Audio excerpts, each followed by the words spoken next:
बोले हमको सब चेगाते हैं, चढ़ाते हैं, तो तेरे पति का नाम ठन रहा, और जैसा नाम वैसा काम भी होता है, ऐसा थोड़ी यथा नाम तथा गुण। तो उसने समझाया कि नाम नाम से कुछ नहीं होता, और ये तो हमारे आचार्य जी ने रखा है, हम क्यों बदलवाए? बोले नहीं नहीं, जब तक तुम्हारा नाम नहीं बदलेगे तब तक हम नहीं आएंगे। और वास्तव में इसने पुटरिया सजाई, पुटरिया बांध के पहुंची माए के चली जा रही। तो इसने विचार किया कि यार देखें तो सही, तो वास्तव में जैसा नाम होता है वैसा काम भी होता है कि नहीं। तो चली जा रही थी रास्ते, और एक आदमी बकरा काट रहा था, बकरे के बीच में छुरी चला रहा था। उससे पूछा तुम्हारा नाम क्या है? तो उसने कहा हमारा नाम है दयानाथ। अब बताओ, उसको समझ में आई कि बताओ नाम है दयानाथ और बिल्कुल भी दया नहीं। और आगे जब बढ़ी तो एक आदमी मिला, भीख मांग रहा था। बोले तुम्हारा नाम क्या है? बोले धनपत राय। बताओ, नाम धनपत राय, भीख मांग रहा है। और जब आगे बढ़ी तो क्या देखा, एक मुर्दा 4 कंधे पर लेकर के चले जा रहे थे, मुर्दे को चिल्लाते जा रहे थे राम नाम सत्य है। उसने रोक के पूछा भैया तुम सब लोग बोल रहे हो, ये क्यों नहीं बोल रहा? तो सबने कहा ये मर गए। बोले इनका नाम क्या था? बोले अमर सिंह। बताओ, अमर सिंह को मर गए। तुरंत लौट कर वापस आ गई शाम को। पति ने कहा क्यों?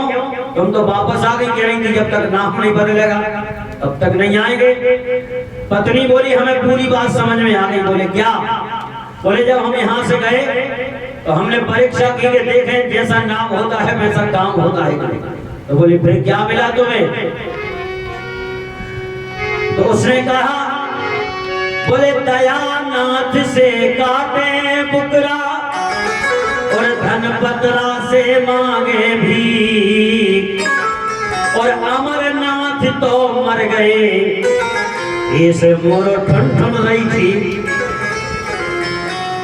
क्या लेना देना नाम है नहीं, इसलिए तुरंत लौट के आ गए। इसलिए आचार्य और विद्वान से ही सज्जनों नामकरण संस्कार कराओ। और यहाँ पर गोस्वामी तुलसीदास जी बाल लीलाओं को संक्षेप में करके और यहाँ से प्रसंग को बदलते हैं। और विश्वामित्र जी के बारे में लिखा कि विश्वामित्र जी कैसे हैं, जंगल में रहते हैं, यज्ञ करते हैं, लेकिन इनके यज्ञ में राक्षस विघ्न करते हैं। तो वो स्वामी लिखते हैं, विश्वामित्र महामुनि ज्ञानी, विश्वामित्र महामुनि ज्ञानी, विश्वामित्र महामुनि ज्ञानी, विश्वामित्र महामुनि ज्ञानी, बसहि विपिन शुभ आश्रम जानी, बसहि विपिन शुभ आश्रम जानी, बसहि विपिन शुभ आश्रम जानी, बसहि विपिन शुभ आश्रम जानी। जंगल में बसते हैं, भाव बड़ा सुंदर है। देखो कर्ता भी पवित्र है, स्थान भी पवित्र है। कर्ता कौन है? मुनि नहीं है, महामुनि। स्थान क्या है? जंगल का है। तो कर्ता भी पवित्र है, स्थान भी पवित्र है, और सज्जनों कर्म भी पवित्र है। तीनों चीजें पवित्र है। कर्म क्या है? यज्ञ योग कर रहे हैं, लेकिन फिर भी इनके यज्ञ में निशाचर परेशान कर रहे हैं। आखिर क्यों कर रहे हैं? इसलिए सज्जनों कि सब कुछ ठीक है, लेकिन जब तक भगवान की कृपा नहीं होगी तब तक ये तीनों चीजें भले ही भली रहे पवित्र, तब तक कार्य संपन्न नहीं होगा। इसलिए विचार किया कि कैसे संपन्न होगा। एक दिन ध्यान लगा के देखा, अरे तब मुनि बर मन कीन बिचारा अब मुनि कीन बिचारा प्रभु अवतरे भूमि महिधारा अवतरे हरण महिधारा ये हो मिसले मोहम्मद जाई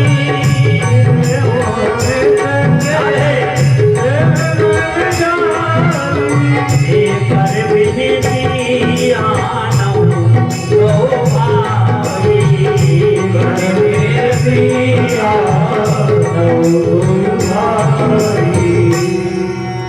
इस प्रकार से अपने शिष्यों को बुलाया विश्वामित्र जी ने।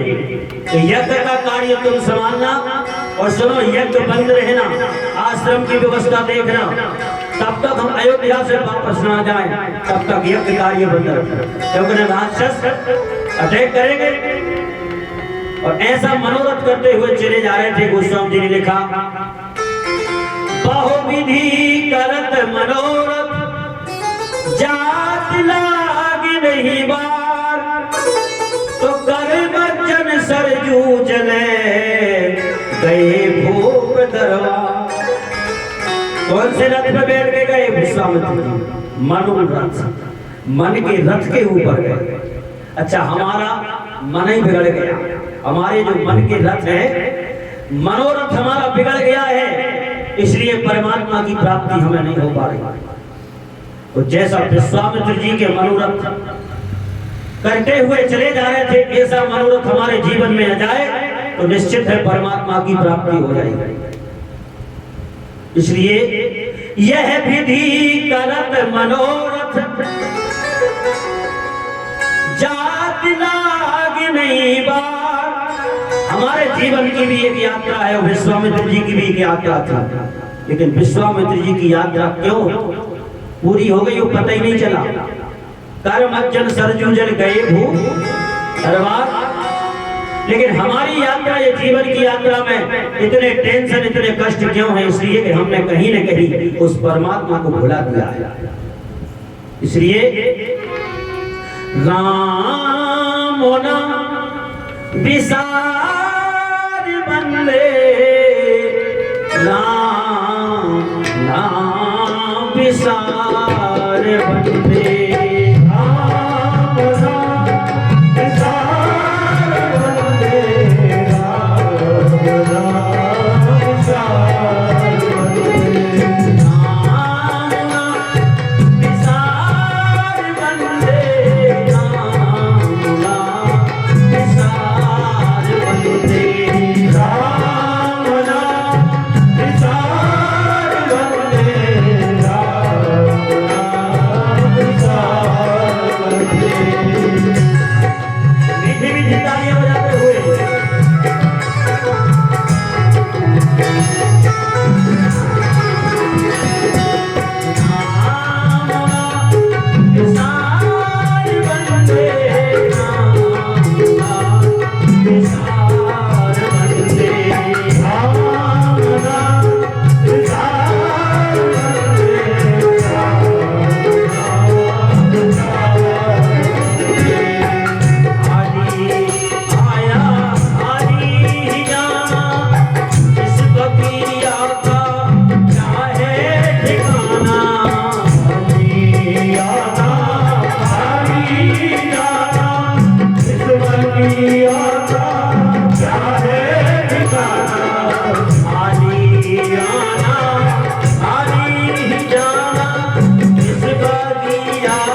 लागी नहीं बार और कर्म जन सरयू जले गए भूप दरबार। पता ही नहीं लगा यात्रा कब हो। और हमारी यात्रा इतनी कठिन हो रही जीवन क्योंकि हमारा मनोरथ बिगड़ गया।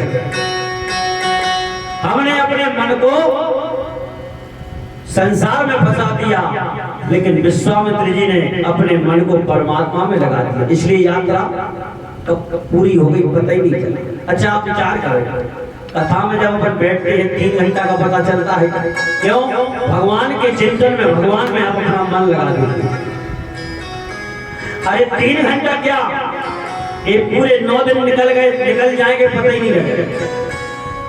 तो आप इससे कल्पना करो कि जब 3 घंटा भगवान की चर्चा में बैठते हैं पता नहीं लगता, और यदि पूरे जीवन भर यदि हम भगवान के चरणों में मन लगाएंगे तो जीवन का पता चलेगा, कोई कष्ट नहीं होगा। इसलिए विश्वामित्र जी की यात्रा पूरी हुई और दशरथ जी को पता चला कि बाबा आया है। और ये बाबा साधारण नहीं, जे क्षत्रिय थे, क्षत्रिय कुल से और ब्रह्म ऋषि की जिन्हें प्राप्ति हुई। इसलिए गोस्वामी जी लिखते हैं, सरलता देखो एक चक्रवर्ती सम्राट धरती का। दशरथ जी कौन है? चक्रवर्ती सम्राट। लेकिन एक ब्राह्मण आया है, एक महात्मा आया है, उसको लेने के लिए स्वयं गए। ये सरलता होना चाहिए। इतनी सरलता हमारे जीवन में आएगी तब हमारे जीवन में परमात्मा की प्राप्ति होगी। राम जी ऐसे ही घर आते हैं, इतनी सरलता होना। और आज अगर वो 10-20 करोड़ गई आदमी बैलेंस बना ले तो पाए नहीं लिखा है भगवान।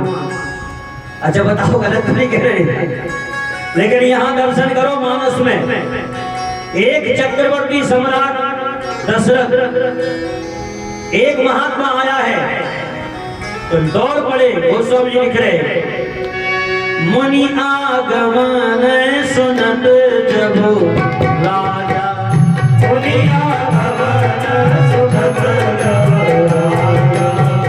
मुनि आगमन सुनत जब राजा, मुनि आगमन सुनत जब राजा, मुनि आगमन सुनत जब राजा, मुनि आगमन सुनत जब राजा, मिलन गए उले विप्र समाजा, मिलन गए उले विप्र समाजा, मिलन गए उले विप्र समाजा।